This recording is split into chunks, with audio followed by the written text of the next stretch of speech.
Alright, everybody.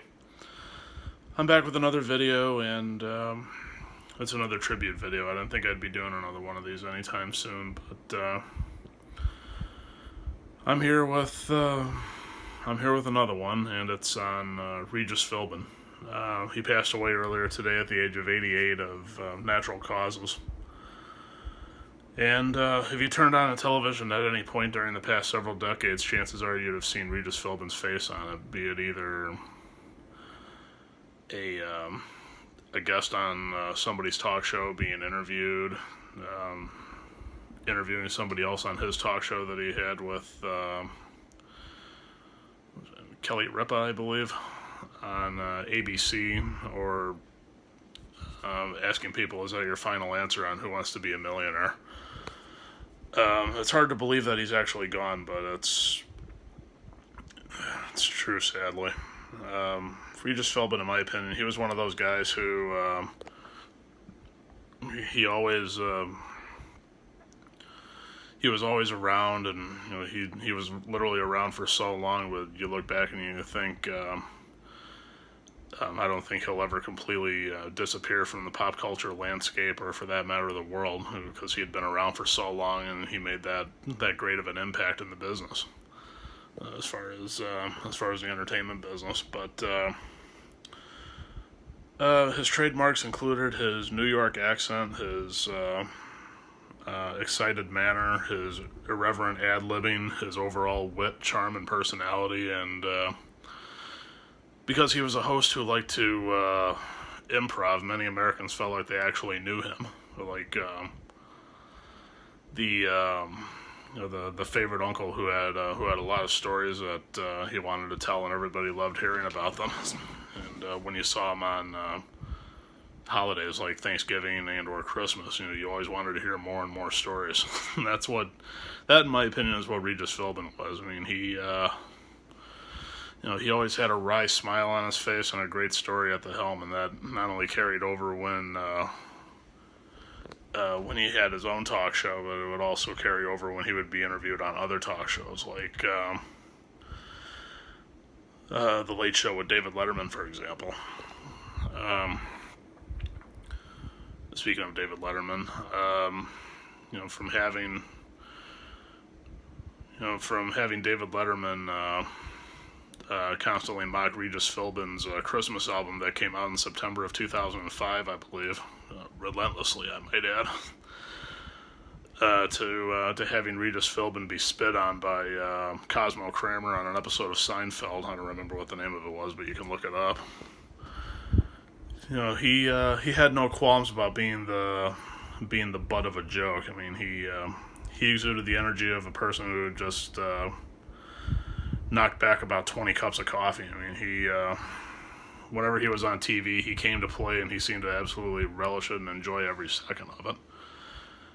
That's the overall personality and overall energy that he had. Be it as a host, or being as a guest on someone else's show, or interviewing someone on his show, he had that seemingly immeasurable energy level that no one else could contain or measure, for that matter. He set the Guinness Book of World Records for the most hours spent on U.S. television. I want to say he had his exactly 16,000 something. I took a note of it as soon as I can find it. Here we are. 16,746 and a half hours as of September of 2011, which was also the year that he retired from Live with Regis and Kelly. I mean, given that he continued to show up on television after that, the number was undoubtedly higher, and but it's impossible to surpass. I mean, if you can accumulate 16,740 something hours of airtime, then good for you. And Regis Philbin is more than worthy of such an achievement. If Guinness World Records, in my opinion, could also measure how much energy a person brought in front of a television camera during every appearance, be it on either their own show and or someone else's show, It seems likely that Regis Philbin would not only hold that record, but also it would be difficult to measure because it would not only seem insurmountable, but it would also seem to be such a infinite level. You literally couldn't measure it, no matter how hard you tried. Regis Philbin got his start in show business. Actually, his big break actually came in 1967 as a sidekick to Joey Bishop of the Rat Pack, who had his own show, the Joey Bishop Show. He was an old school type and the consummate, stereotypical New Yorker, I guess. He was a Bronx native, and he frequently shouted about minor grievances. If you go on YouTube and type in Regis Philbin Joey Bishop Show or something like that, I'm sure you'll be able to find them. But one of Philbin's greatest comedic gifts was his capacity to take his voice up a couple of notches until it ended on a high at the end of every sentence.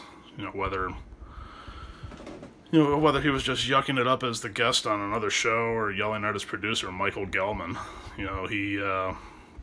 He got a rise and a laugh out of everybody. And he was a consummate professional on any and all levels, in my opinion. Superlative, I guess, would be the right word. Let's see. Oh, there was something else I wanted to say. Speaking of being on talk shows, as far as his overall appearances on the David Letterman show, Regis Philbin was never on the payroll, but he may as well have been because he, I want to say over a 22-year span, I want to say he made an appearance on the show between 136 to 150 times. I think the grand total is actually 150.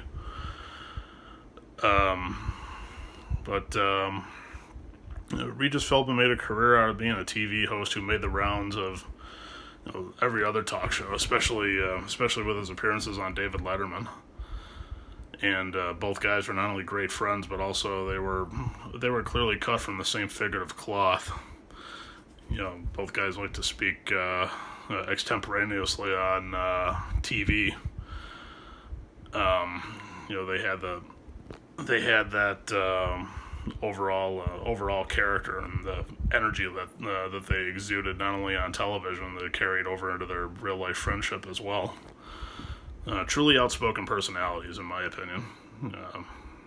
Much like Jay Leno, David Letterman, Ed Sullivan, Steve Allen, Dick Cavett, Jack Parr, Johnny Carson, etc.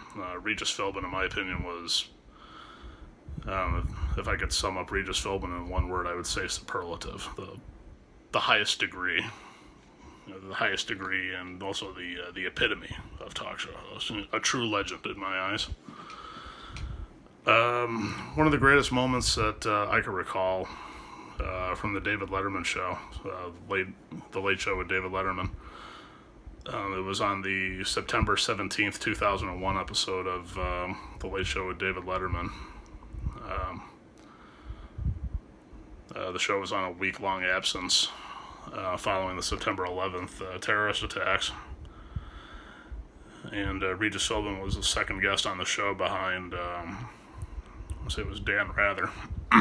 Excuse me.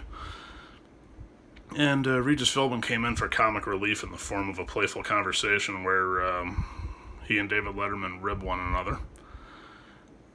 If you go on YouTube, type it in, you'll see it. I'm sure it's still up. If it hasn't already been taken down by now, it will be later. Regis Philbin said something to the effect of, I think he said something to the effect of, yeah, this is quite a show you have here, David. A tough seat, too. David Letterman asks, he says, what do you want now, Regis? Or something like that. And then Regis Philbin, without skipping a beat, he goes, well, David, I was booked for their show 6 weeks ago.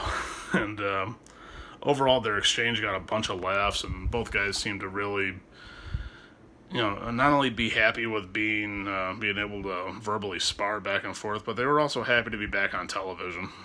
And, You know, if there was ever any a time where you wanted to laugh, especially with everything that happened on September 11th, if you were looking for some sort of form of entertainment to make you get a chuckle or two, and if you couldn't get it anywhere else, and if you were to try and get it out of a talk show, you could have gotten it out of this exchange from Regis Philbin and David Letterman. Regis Philbin's late night / late show appearances with David Letterman, not only were they legendary, but it was quite obvious that David Letterman and his producers actually regarded them that way too, especially based on the number of times he appeared on his show. From taking his voice up a couple of notches, and from yucking it up with a guest on another talk show to asking people, "Is that your final answer on Who Wants to Be a Millionaire?" Regis Philbin was he was a class act in all regards, in my opinion. He was, if you were to ask me, in my opinion, who the top 5 talk shows are, talk show hosts, in any order, who would they be, or anything of that nature, I would have Regis Philbin on that list. Regis Philbin, David Letterman, Ed Sullivan, Steve Allen, and Johnny Carson. In my opinion, those would be my top 5. Excuse me. But as we mourn the passing of Regis Philbin, we also thank him for his record 16,746 and a half hours of service to our country, being able to make people laugh. And it's a true shame that he's gone. But let me know what you guys think. I'll talk to you guys later. Post a comment in the comment section. Subscribe to me on YouTube if you haven't already. Follow me on Instagram. And I will talk to you whenever the next time a video comes up. So let me know what you guys think. I'll talk to you later. And that's really about it. So have a good one.